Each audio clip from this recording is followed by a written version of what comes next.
అమ్మంటే ఎంత గొప్పదో బ్రహ్మకైనా వర్ణించవశమగున. ఎన్ని జన్మలున్న కవుల కలములు అమ్మ ప్రేమను రాసిన తరుగున. పొద్దు పొద్దున లేచి నీ నామమును తలచి నిన్ను పూజించిన నీ రుణము తీరున. అమ్మా కమ్మనైనా అమ్మ పాట ఎంత మధురమో,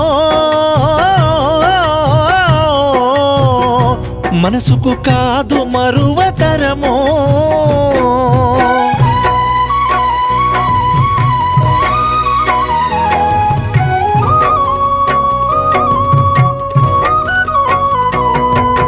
పచ్చి బాలింత ఈ వెచ్చాలు మింగుతూ ఒళ్ళు నొప్పులు ఉన్న ఓర్చుకొని అమ్మ కక్కి ఎరిగిన పొత్తి గుడ్డల్ని పిండేసి చాకిరిలో అమ్మొళ్ళు సబ్బోనే అరుగును.